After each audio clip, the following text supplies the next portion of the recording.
podcast on Adobe Audition, episode January 5th, as of right now. You don't know, COVID-19 LST is a nonprofit organization that is, or is created to help the growth. You know what, I should just read their website so I can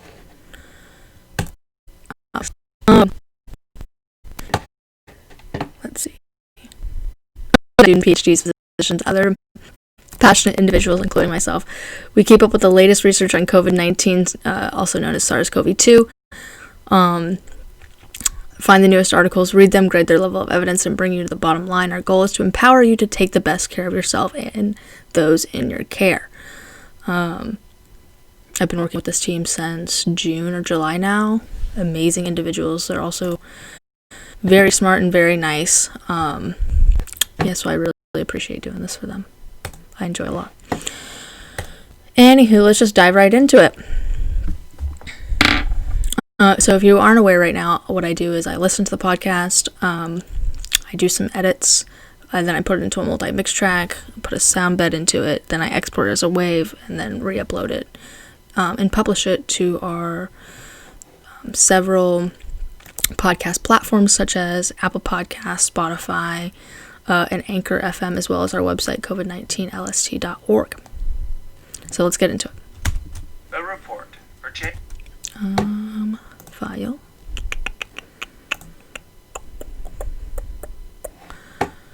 Let me do this. Because I don't know why.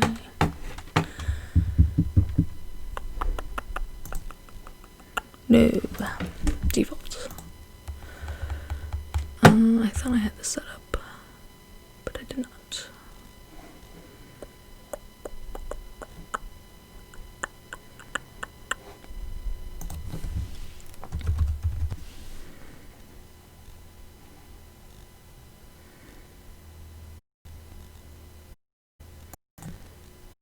Here we go.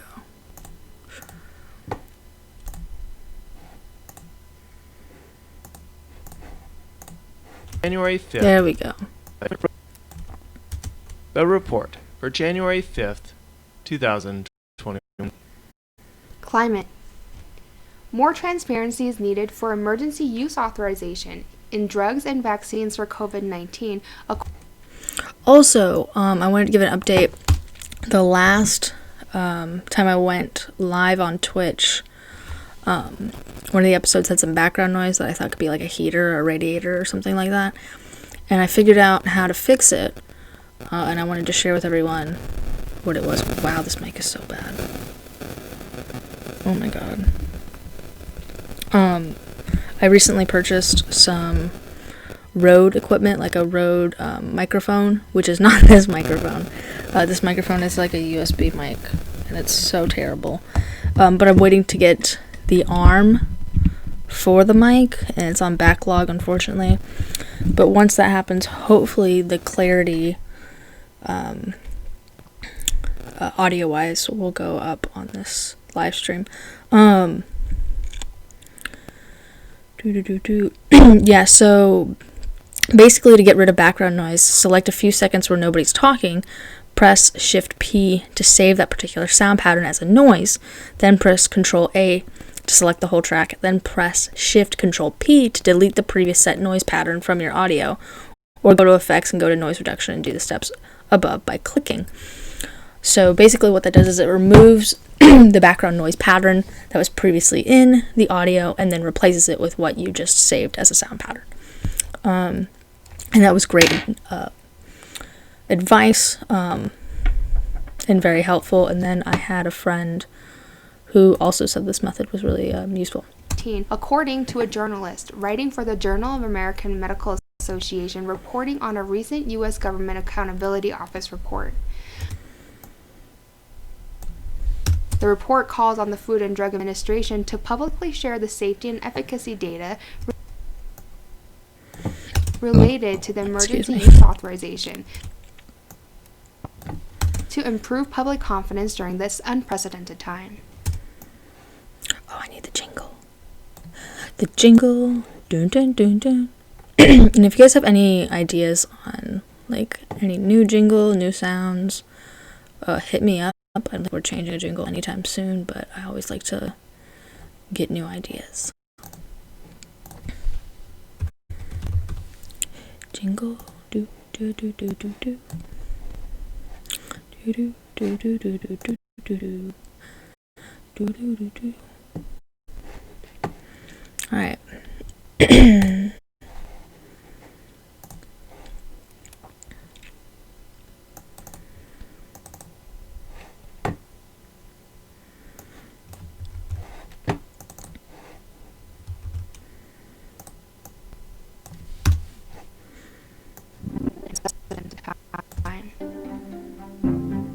Epidemiology. Persistence of SARS-CoV-2 in a first trimester placenta may have led to transplacental transmission and fetal demise from an asymptomatic mother. Oh my god, that sucks. Could you imagine? An interdisciplinary group of researchers in Mumbai, India, described drops of mortality detected at 30 weeks gestation. You know, I'm not a medical professional by any means, but I heard that COVID can potentially like cause erectile dysfunction. That sounds terrible. That sounds horrible. Gestation in an asymptomatic carrier of the SARS-CoV-2 virus. The patient tested positive for COVID-19 at 7.6 weeks of gestation and then was subsequently found to have a detectable SARS-CoV-2 in the amniotic fluid and placental cells at 13 weeks gestation. These findings suggest possible transplacental SARS-CoV-2 transmission and viral replication within the placenta. While there was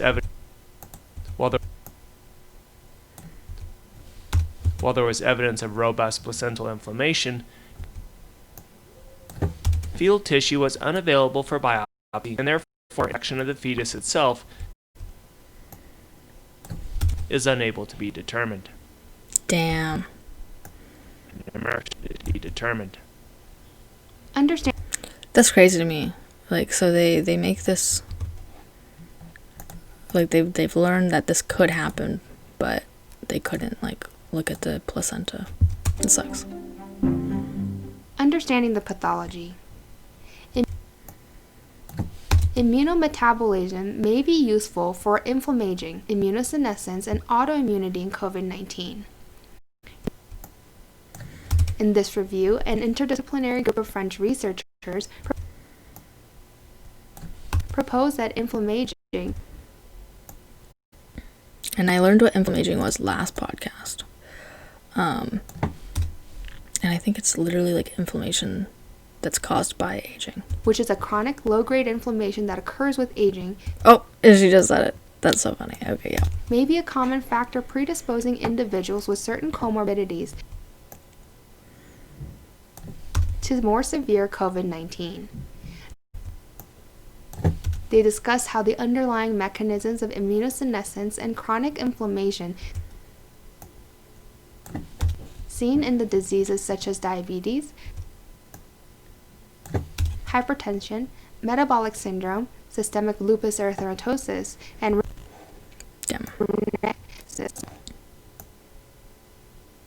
rheumatoid arthritis seem to predispose COVID-19 patients to the immune dysfunction and cytokine storm observed in severe disease. Thus,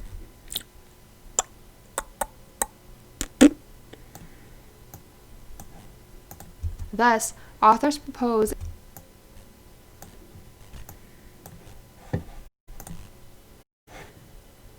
Hey, we have one viewer. All right, if this one viewer is real, feel free to drop a comment, question, anything. I'm up to talk for anything. Yeah, I like to just show some engagement. Okay. immunometabolism-mediated treatment paradigm that includes rapamycin and dimethylfumarate. Muscle I have no idea what those were. Like, not a clue.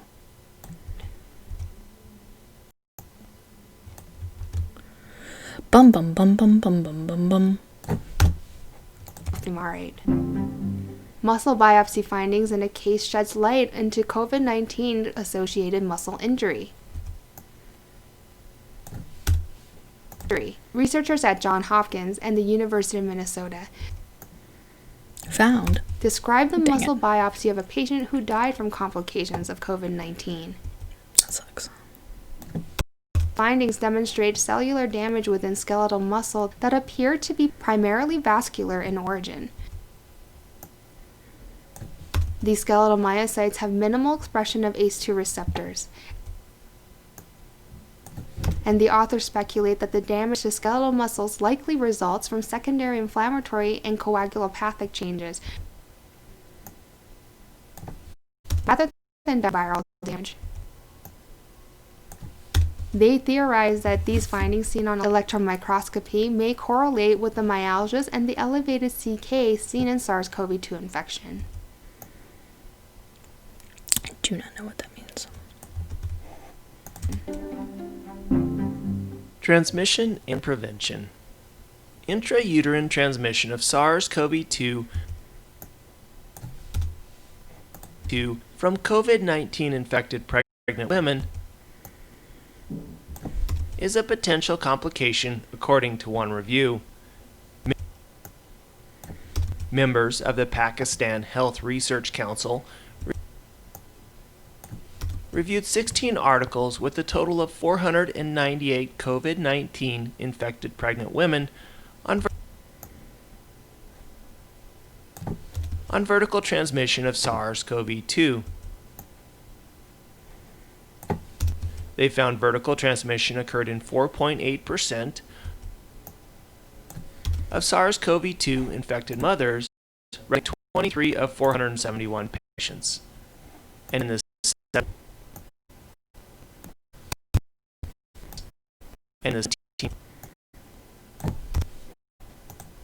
patients. And in the 17 cases where outcomes were reported, 4 infants developed COVID-19 pneumonia. That's horrible. 8 required care in the neonatal intensive care unit. 4 received mechanical ventilation, however, none died. That's good. Authors suggest vertical transmission is possible, and because severe neonatal complications can occur, recommend neonatal screening for infants born to mothers with SARS-CoV-2. Management.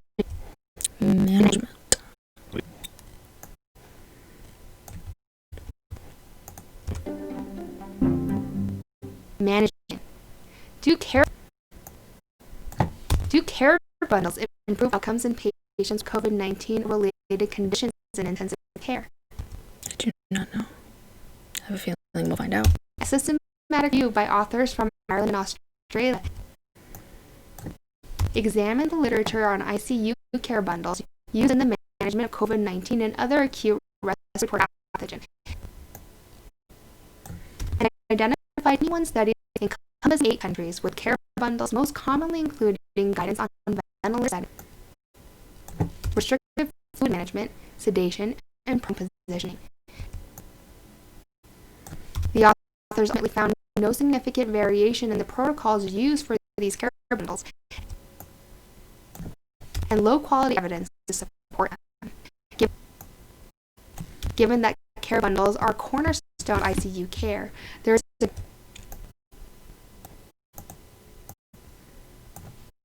a great need for expertise in this critical aspect of caring for these patients.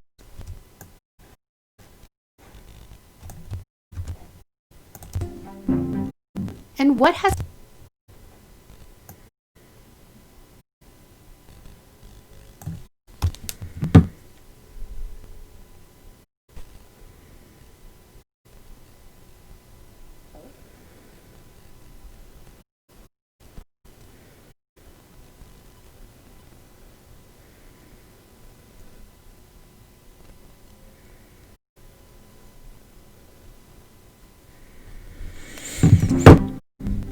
What has been found regarding arterial and venous thrombosis and COVID-19 thus far?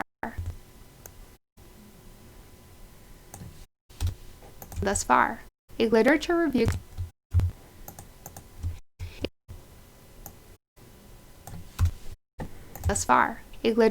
conducted by cardiologists from Harvard Medical School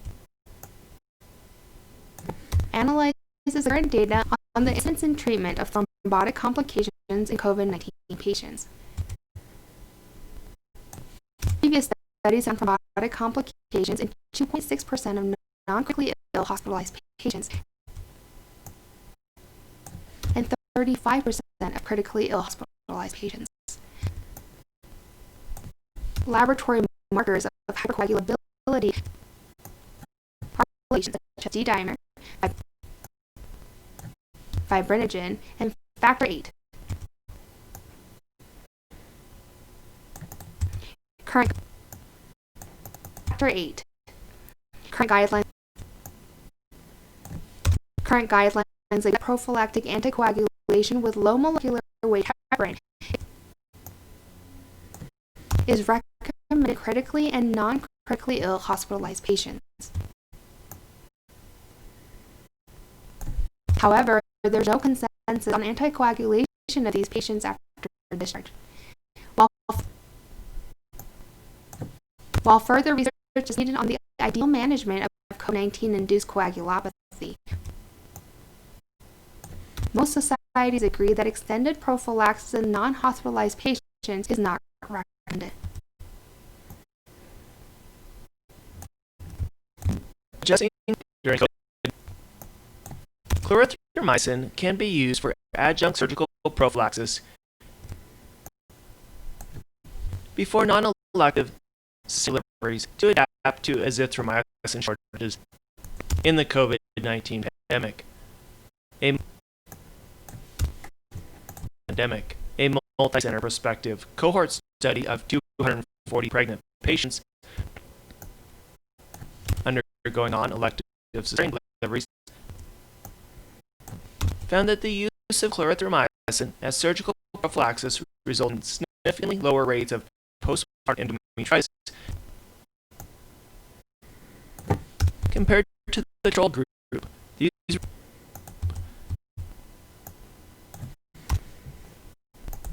These results are important because there has been a pandemic-induced shortages of azithromycin that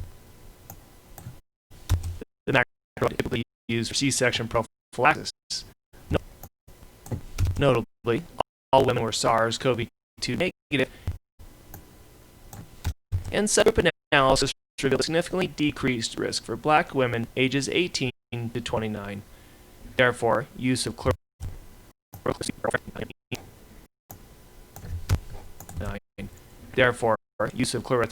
for C-section prophylaxis may help improve outcomes in both of these vulnerable populations during the COVID-19 pandemic. Boom.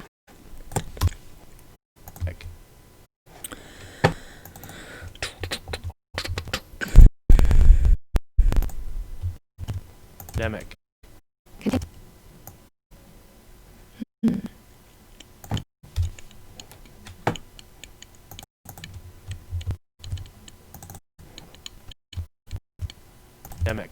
That's all for today. Thanks for listening. Continue to stay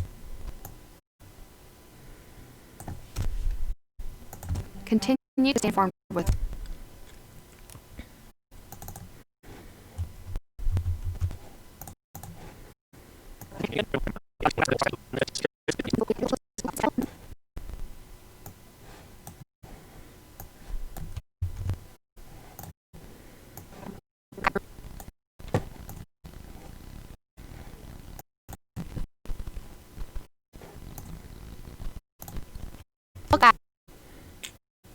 Dang, we still have one viewer, which is more than average, sadly. And they haven't put anything into the chat. Feel free to send a message or whatever. Okay.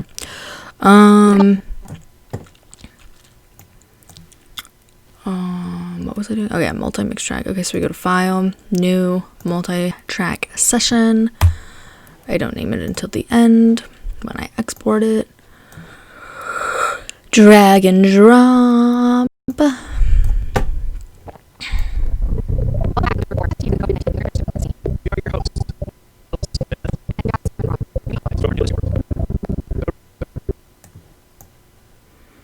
The report for January 5th, 2021. Keynotes. Keynotes. A report for January 5th, 2021. Climate. More transparency is needed for emergency use authorization in drugs and vaccines for COVID-19, according to a journalist writing for the Journal of American Medical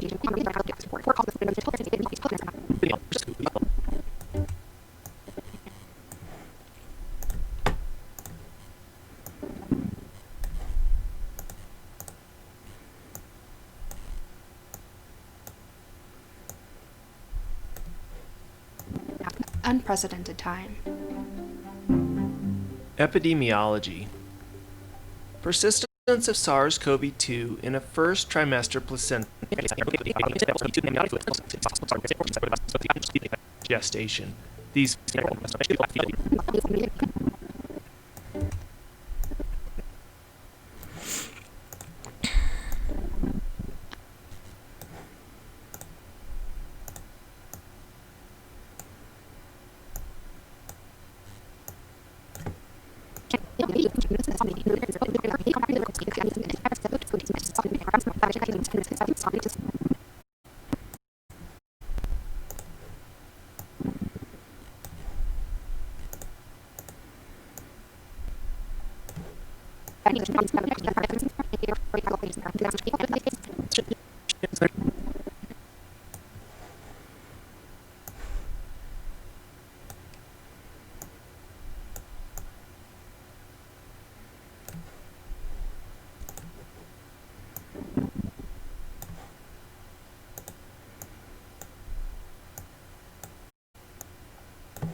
of these vulnerable populations during the COVID-19 pandemic. That's all.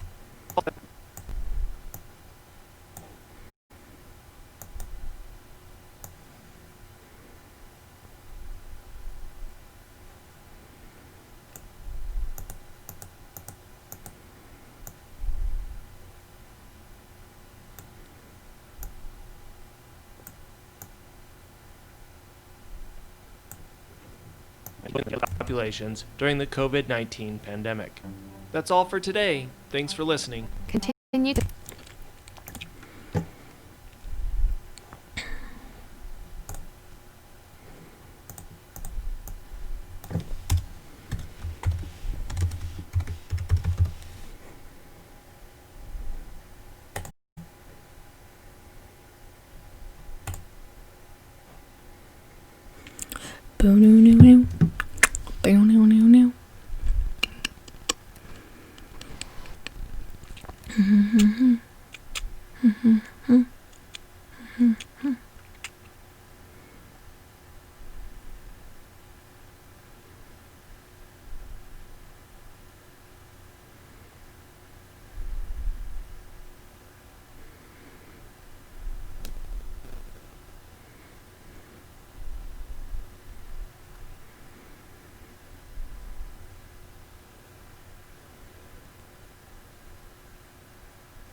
All right. So we exported it. That's really everything I needed to do. I guess I can export this file. Export. File.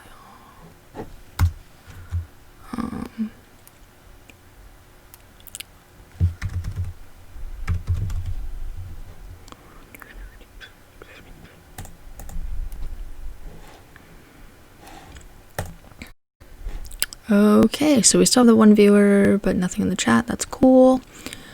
Alright, this is 27 minutes long, and that's how I edited a 7-minute episode for the COVID-19 LST podcast. I'm now going to take this, upload it to Anchor FM, and then it will go to said platforms because Anchor is a distributor.